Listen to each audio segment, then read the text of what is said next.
The first thing to understand is that we didn't die and the Earth did not stop in its tracks. Well, it sounds like it did from what Stephen said. You couldn't have, Ginge, or every city on Earth would have been flung off into space. So what happened to freeze us like that? Oh, come on, John. Tell us what you're driving at. Dim the lights, please, Tim. Certainly. Now, we always assume that time is a continuous stream of unbroken action, like this. Now, suppose time isn't like that at all. What do you mean? Suppose time, like this film, is a series of frames, overlapping one another by a billionth of a second, perhaps, but still simply frames, giving the illusion of continuous motion, like this film does. Go on. Now then, suppose someone was capable of freezing that frame, like this. We'd have exactly the same conditions as Carol and I found. Right. And while you and Carol were in hyperspace, and we on Earth were caught in this so-called time freeze, somebody was selecting that particular frame in time and stopping it. The people that have kidnapped Carol. That girl interests me. I want to see her and the boy again. Yes, so do I. I want to see them alone. You haven't forgotten, I hope, that this is my spaceship. If I hadn't fished you out of deep space, you'd still be floating there, a charred wreck. Without me, you'd never have got the crown jewels from the 20th century. That may be, but just you remember who's running his operation, that's all. My dear Abovsky, I don't forget for one moment. I'm a member of the Eternal Order, so I regard all of time as my home. The Eternal Order? Sounds rather grand, doesn't it? In fact, the full title is the Eternal Order of Guardians. But guardians of what? The time lanes. They're the routes by which you would slip from the future to the past and back again. You have to be a telepath to operate them. That's why I'm here. But why do the time lanes need guardians? Well, when they were first discovered, people kept plunging back in time, changing history. There was chaos, so some sort of order had to be enforced. Take them away, Copy, and the Medusa. Copy and obey.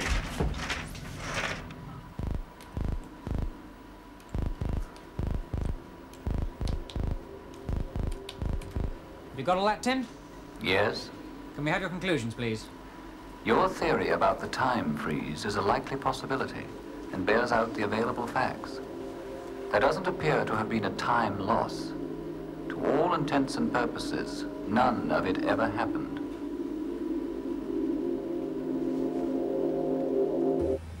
I want to know why you've kidnapped me and what you want with this young boy. It's quite simple. The time key provides direct access to the time lanes, does it not? The telepath, yes, but not for you. And you have never heard of the beta ray, of course. What's that? That's my dear Carol. Who told you my name? The beta ray, my dear Carol, is a specialized device which enables non-telepathic creatures like myself to travel down the time lanes. That fat fool out there doesn't read the tapes in his own library. He doesn't even know about it. But Peter does. And if he doesn't gear me into the beta ray, he is going to have a very nasty time. I believe, Peter, you are familiar with a Medusa and its rather unpleasant feeding habits, particularly when it has been deliberately starved. Now, are you going to tell me? No. Oh, no, tell him, Peter, please. No. I don't care what he does to me. Please, Link! Take her out of here!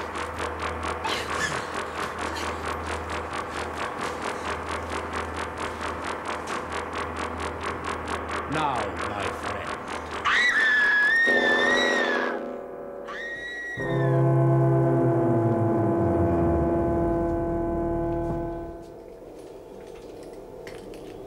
Where's the Medusa?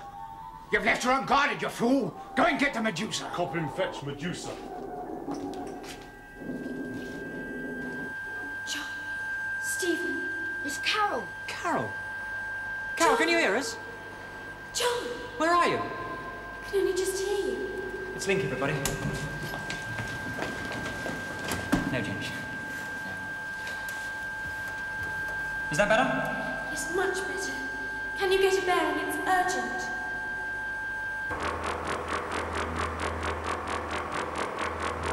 Now, are you going to tell me?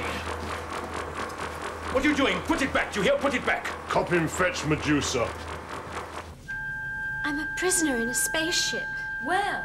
Somewhere in hyperspace, but I don't know the coordinates. I came up We've lost her. Someone has erected an interference shield. Let's try again. Carol, can you hear us?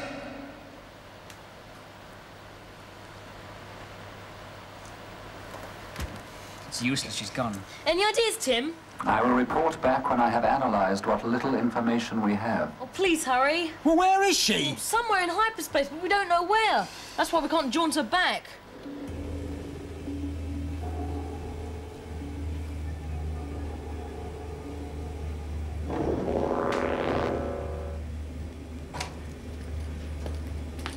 What have you done to the boy? We need him. I need him. For the last time, you remember your place. You're only a guest here. You have no right to speak to me like that. Silence! You will be spoken to as you deserve.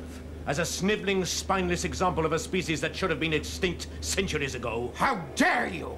How dare you? You have no right to... From now on, you will take orders from me. Have you got any answers yet, Tim? No, there was too much disturbance in hyperspace. Why don't we jaunt up and search for her? It won't help, Kenny. Carol isn't even in our time. Where is she? 500 years away, I suppose. That's about right, Ginge. Eh? Carol is in the 26th century. Peter. Peter, look at me. It's better. You see, together we can beat it. It was awful, Carol. I don't want to think about it. Together we've got power over that thing. It didn't hurt you so long as we linked. Makes no difference. They'll separate us and that will be worse. They can't. They've only got one Medusa. And if they do separate us, one of us will always be able to call for help. I spoke to John while you were in there. That Jedediah is a monster. He pretended. Jedediah? You know him? But it's impossible. He was an android. He was destroyed when the Cyclops spaceship blew up. He doesn't even look the same. Jedediah probably made himself look like an android. He must be a shape changer. He can look like anyone he wants. Jedediah. You think I'm a fool, don't you? Just because I have to eat. An inefficient biological organism. Don't underestimate me, Jedediah. You're only a programmed machine, and not a very efficient one at that.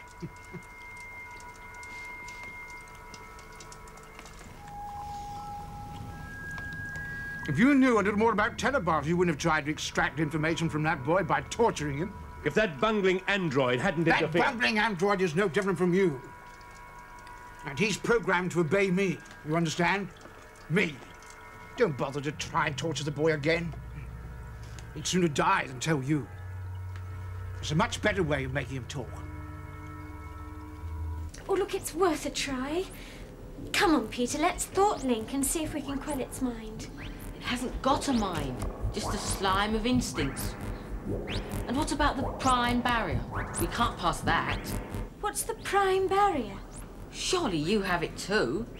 It's a barrier in our minds. It prevents us killing. We don't have to kill it, only subdue it. Come on, Peter, please. All right. Let's see if we can touch hands.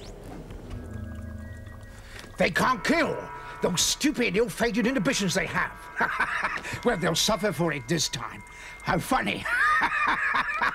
They can't kill. I can, though. Oh, I'll show them. Yeah. Come with me.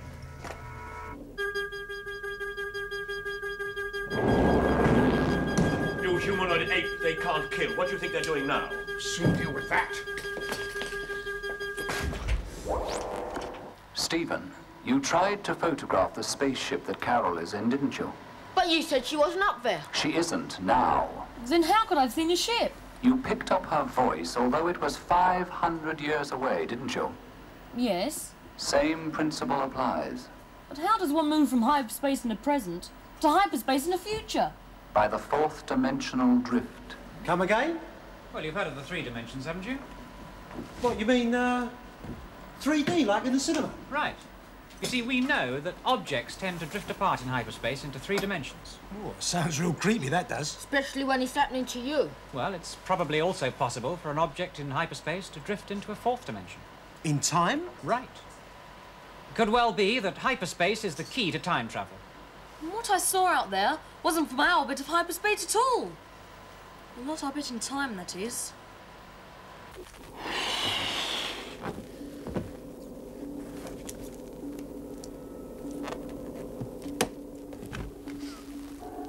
Now, let me show you a little party trick. I can make the balloon blow up and burst without putting any more air into it. Watch. As the air drains from the airlock, the balloon expands until it... Simple. And, of course, the same thing would apply to a human being put in there, if they didn't have a spacesuit on. Okay, you can put me in there, I still won't tell. Oh, not you, Peter. You're far too valuable. Get in. No! Let me go! Let it go! He hasn't got a spacesuit on, she'll die! That is correct, unless you tell me, Peter. Peter, don't tell him! Whatever happens, don't tell him! No,